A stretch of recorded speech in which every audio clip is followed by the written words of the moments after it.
स्वागत है आपका सरल भारत न्यूज में। मैं हूं आपके साथ नीलेश पटेल और आज की वीडियो में हम जानने वाले हैं कि जीडीपी क्या होती है, जीडीपी हमें क्या बताती है, जीडीपी को कैसे कंपेयर किया जाता है और साथ ही हम जानेंगे कि जो जीडीपी है, इकोनॉमिक ग्रोथ है, उसके इंजन कौन कौन से होते हैं। चलिए शुरू करते हैं और जानते हैं जीडीपी क्या होती है। जीडीपी का मतलब होता है एक साल के अंदर, यानी जो फाइनेंशियल ईयर है उसके अंदर किसी देश के अंदर जो प्रोडक्ट है, जो फाइनल प्रोडक्ट है, उसकी फाइनल वैल्यू यानी टोटल वैल्यू कितनी है, उस टोटल वैल्यू को हम जीडीपी बोलते हैं। अब आइए जानते हैं कि जीडीपी हमें क्या बताती है। जीडीपी से हमें पता चलता है कि उस देश की फाइनेंशियल हेल्थ कैसी है, यानी उस देश की जो वित्तीय स्थिति है वह कैसी है। जीडीपी से हमें पता चलता है कि उसकी इकोनॉमिक ग्रोथ कैसी चल रही है, उसकी वित्तीय स्थिति क्या है। अब आइए हम जानते हैं कि जीडीपी को कैसे कैलकुलेट किया जाता है।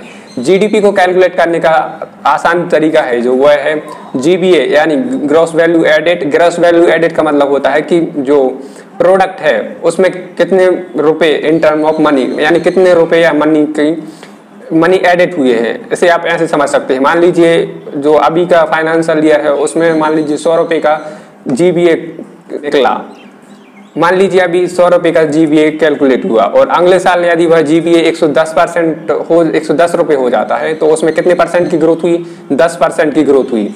तो जीडीपी को कैसे कैलकुलेट किया जाता है? जीडीपी को कैलकुलेट किया जाता है GDP equal GBA plus government जो जीएसटी इनडायरेक्ट डायरेक्ट टैक्स का कलेक्शन करती है, मनी को अर्न करती है, जीबीए को उसमें ऐड कर दीजिए। GBA plus tax minus subsidy, यानी जो गवर्नमेंट सब्सिडीज देती है उसको माइनस कर देंगे तो जो रियल वैल्यू है जीडीपी की वो निकल के आ जाएगी। तो जीबीए को कैलकुलेट करने का जो सबसे आसान तरीका वो होता है, वह होता है GDP equal GBA plus tax minus subsidy. इस तरीके से जीडीपी को कैलकुलेट किया जाता है।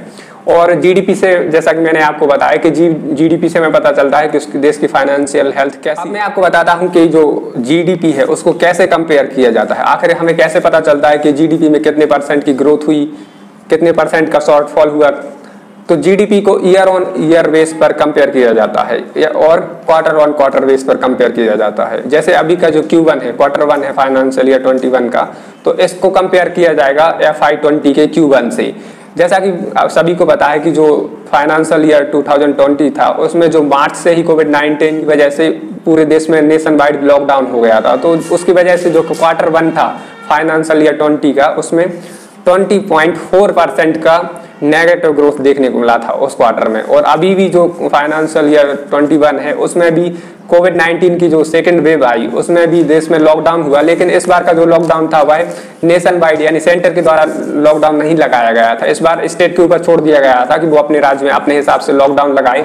तो इस वजह से इस बार जो लॉकडाउन था वो कम्प्लीटली लॉकडाउन नहीं था, लेकिन जो सेकेंड वेव थी कोविड-19 की वह बहुत ज़्यादा डेडली थी और इसमें बहुत ज़्यादा मोर्टेलिटी रेट हाई हो गई थी इस कोविड-19 में और बहुत ज़्यादा डेथ देखने को मिली थी इस सेकेंड वेव में। तो इस वजह से, लेकिन इस सेकेंड वेव के दौरान भी हमारी इकोनॉमिक ग्रोथ बहुत अच्छी रही और जो Q1 रहा फाइनेंशियल ईयर 21 का उसमें 20.1% की ग्रोथ देखने को मिली, जो बहुत पॉजिटिव साइन है हमारी इकोनॉमी के लिए। लेकिन क्या जो अभी रिजल्ट निकल के आए इकोनॉमी के Q1 के, तो क्या वह वी शेप रिकवरी के लिए इंडिकेट करती है? ऐसा नहीं। ऐसा क्यों? ऐसा इसलिए क्योंकि अगर हम एब्सोल्यूट टर्म में देखें, अगर परसेंटेज टर्म को अगर हम भूल जाएं अभी, क्योंकि नॉर्मल कंडीशन नहीं है कोविड-19 की वजह से, नॉर्मल कंडीशन में परसेंटेज टर्म काम करती है, लेकिन अभी जो क्राइसिस की कंडीशन चल रही है उसमें हम जो परसेंटेज टर्म में देखा जाए उसको हम कंसीडर नहीं कर सकते। इसको हम कंसीडर करेंगे एब्सोल्यूट वैल्यू में। एब्सोल्यूट वैल्यू में अगर हम देखा जाए तो क्या जो 20% की ग्रोथ है वह सफिशिएंट है हमारी इकोनॉमी की रिकवरी के लिए? ऐसा नहीं। ऐसा क्यों? ऐसा इसलिए क्योंकि जो पिछले साल ग्रोथ देखने को मिली थी इंडिया की जीडीपी की, वह 1.6% की ओवरऑल ग्रोथ थी पूरे ईयर की। और कंसिस्टेंटली 2018 के बाद से इंडिया की जीडीपी में नेगेटिव डिक्लाइन देखने को मिला है। फाइनेंशियल ईयर 21 का Q1 का रिजल्ट निकल के आया है और इसमें इंडिया की जो जीडीपी है उसमें 20.1% की ग्रोथ देखने को मिली। तो क्या यह ग्रोथ इंडिया को वी शेप रिकवरी की ओर इंडिकेट कर रहा है? ऐसा नहीं। ऐसा क्यों नहीं? ऐसा इसलिए हम कह सकते हैं क्योंकि इकोनॉमी में एक टर्म होती है लो बेस इफेक्ट, यानी आधार है यदि नीचे हो जाए और फिर इसमें रिकवरी होती है तो वह जो रिकवरी जो पहले थी इंडिया की जो ग्रोथ थी उस लेवल तक नहीं पहुंच पाती यदि उसमें इंक्रीमेंट होता है जीडीपी में। ऐसे आप इस उदाहरण से समझ सकते हैं। मान लीजिए फाइनेंशियल ईयर 29 की जीडीपी अभी 100% है, यदि उसमें 24% की डिक्लाइन देखने को मिलता है, 24% का उसमें शॉर्टफॉल देखने को मिलता है। जो अगले क्वार्टर के लिए वह जीडीपी कितनी हो गई 76%, यानी जीडीपी कितनी पहुंच गई अगले फाइनेंशियल ईयर Q1 के लिए कितनी हो गई 76%। अब यदि उसमें 20% का इंक्रीमेंट होता है तो अगले फाइनेंशियल ईयर यानी जो फाइनेंशियल ईयर 21 होगा उसमें कितना होगा Q1 की एक्चुअल में जीडीपी कितनी हो गई 76% में यदि 20% का इंक्रीमेंट होता है, यानी 76 रुपये में यदि 20% का इंक्रीमेंट होता है तो वो उसकी वैल्यू कितनी हुई 91।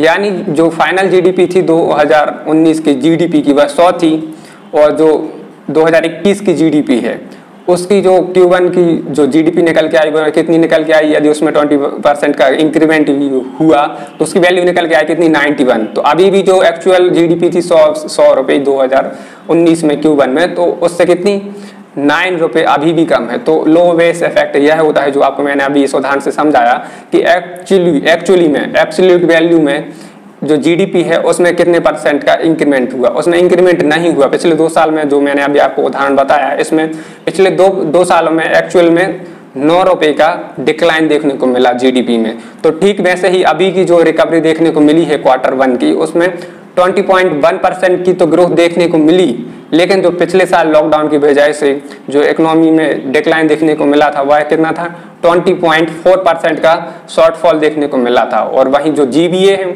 जीबीए में भी डिक्लाइन देखने को मिला था। जो अभी का जो जीबीए है जो करंट फाइनेंशियल ईयर है उसमें जीबीए में कितनी 18.8% की ग्रोथ देखने को मिली, और जो पिछले साल का लास्ट जब लॉकडाउन लगा था उस साल पर जो जीबीए है उसमें कितने % की डिक्लाइन देखने को मिला था 22.8% का डिक्लाइन देखने को मिला था पिछले साल के फर्स्ट क्वार्टर में। तो अभी हम यदि एब्सोल्यूट टर्म में देखें तो यह अच्छी खबर है हमारे लिए, इकोनॉमी की ग्रोथ हुई है, लेकिन एब्सोल्यूट टर्म में देखा जाए तो यह अभी कुछ भी ऐसा हमें अचीव नहीं हुआ जो हमारी इकोनॉमी के लिए। अब मैं आपको बताता हूँ कि आखिर वो 4 कौन से इकोनॉमिक ग्रोथ को बढ़ाने वाले इंजन्स हैं जो इंडिया ही नहीं वर्ल्ड की किसी भी इकोनॉमी को अगर आगे ग्रोथ करनी है तो इन इंजन्स को आगे ग्रोथ करना बहुत ज़रूरी है। तो सबसे पहले अगर हम इंडिया के कॉन्टेक्स्ट में बात करें और पहले इंजन की अगर बात करें तो वह है consumption demand generated by private individuals. इसे हम टेक्निकली भाषा में बोल सकते हैं कि प्राइवेट फाइनल कंजप्शन एक्सपेंडिचर यानी PFCE, और इसे हम यदि सिंपल लैंग्वेज में कहें तो कह सकते हैं कंजप्शन। और इंडिया की जीडीपी में अगर हम कंजप्शन यानी इससे PFCE की बात करें तो इसका स्टेक यानी चंक कितना है 56% का चंक है इंडिया की जीडीपी में। और वहीं दूसरे इंजन की अगर हम बात करें जो इकोनॉमिक ग्रोथ को आगे बढ़ाता है वह है investment demand generated by private sector businesses, जिसे हम टेक्निकली अगर हम भाषा में बोलें तो ग्रॉस फिक्स्ड कैपिटल फॉर्मेशन। यानी जो इंडिया की जीडीपी है उसमें इसका स्टेक कितना है 32%, और इसे हम बोल सकते हैं क्या इन्वेस्टमेंट डिमांड के द्वारा जनरेट किया जाता है इसे प्राइवेट सेक्टर बिजनेसेस के द्वारा। और इसे हम बोलते हैं टेक्निकल लैंग्वेज में इकोनॉमिक की टर्म में बोलें तो क्या ग्रॉस फिक्स कैपिटल फॉर्मेशन, और इसका स्टेक कितना है इंडिया की जीडीपी में 32%। और अब वहीं हम यदि तीसरे जो इंजन की बात करें इकोनॉमिक ग्रोथ को बढ़ाता है वह demand for goods and services generated by government, यानी जो गवर्नमेंट का फाइनल कंजप्शन एक्सपेंडिचर है उसे हम इकोनॉमिक ग्रोथ का तीसरा इंजन बोलते हैं। और इसका स्टेक कितना है इंडिया की जीडीपी में 11%, यानी जो गवर्नमेंट का फाइनल कंजप्शन एक्सपेंडिचर है वह कितना है 11%। और वहीं चौथे पिलर की बात करें जो ग्रोथ को आगे बढ़ाता है जो इसे हम विकास का इंजन बोलते हैं वह है NX यानी नेट एक्सपोर्ट। इंडिया के कॉन्टेक्स्ट में अगर हम बात करें तो इंडिया एक इम्पोर्टिंग कंट्री है, यानी इंडिया जो मैक्सिमम गुड्स एंड सर्विसेज है वह फॉरेन कंट्री से इंपोर्ट करती है। तो इंडिया के कॉन्टेक्स्ट में देखा जाए तो एक्सपोर्ट कभी कभी नेगेटिव भी हो जाता है इंडिया का। तो और वहीं अगर हम चाइना के कॉन्टेक्स्ट में देखें तो चाइना वर्ल्ड की फैक्ट्री है, मैन्युफैक्चरिंग हब है और एक्सपोर्टिंग कंट्री है। दुनिया भर में चाइनीज प्रोडक्ट एक्सपोर्ट किए जाते हैं, तो वहाँ का जो एक्सपोर्ट है वह बहुत ज़्यादा पॉजिटिव है चाइना के कॉन्टेक्स्ट में देखा जाए। वहीं अगर इंडिया के कॉन्टेक्स्ट में देखा जाए तो इंडिया चाइना से बहुत ज़्यादा इम्पोर्ट करता है प्रोडक्ट की, ना कि एक्सपोर्ट। तो इंडिया के कॉन्टेक्स्ट में देखा जाए तो इंडिया की करेंसी बाहर जा रही है। बाहर मतलब अगर कोई प्रोडक्ट बाहर से खरीद रही है सरकार, इंडिया के लिए नेगेटिव इफेक्ट देता है, इंडिया की जीडीपी में नेगेटिव उसका इफेक्ट। आज की वीडियो में मैंने आपको बताया कि जीडीपी क्या होती है, कैसे कैलकुलेट की जाती है, उसको कंपेयर कैसे किया जाता है, और साथ ही मैंने आपको बताया कि जो उसकी एब्सोल्यूट टर्म में अभी उसका क्या महत्व है हमारी इकोनॉमी के लिए। और साथ ही आज के वीडियो में आपको जानने को मिला कि जो इकोनॉमिक ग्रोथ होती है, आर्थिक विकास होता है, उसके विकास में वो कौन से 4 इंजन्स होते हैं जो इंडिया ही नहीं वर्ल्ड की किसी भी इकोनॉमी को अगर ग्रोथ करनी है तो इन 4 जो पैमाने मैंने आपको बताया इनमें ग्रोथ करना बहुत ज़रूरी है। और वहीं इंडिया की मैंने आपको बताया कि इंडिया एक नेट इम्पोर्टर कंट्री है, ना कि एक्सपोर्टर कंट्री है। तो इंडिया के लिए अगर इकोनॉमी में ग्रोथ करनी है, आर्थिक शक्ति बनना है वर्ल्ड की, तो उसको एक्सपोर्ट भी इंक्रीज करने होंगे इंडिया को। इसी नोट के साथ वीडियो का अंत करते हैं। फाइनेंशियल लिटरेसी से संबंधित सरल भारत न्यूज़ जो लेक्चर सीरीज चला रहा है उसमें आज मैंने आपको जीडीपी को एक्सप्लेन किया और साथ ही में उसके मायने क्या होते हैं उसको भी समझाया। इसी तरह की और फाइनेंशियल वीडियो देखने के लिए बने रहिए सरल भारत न्यूज़ के साथ। दीजिए नीलेश पटेल को इजाज़त। नमस्कार।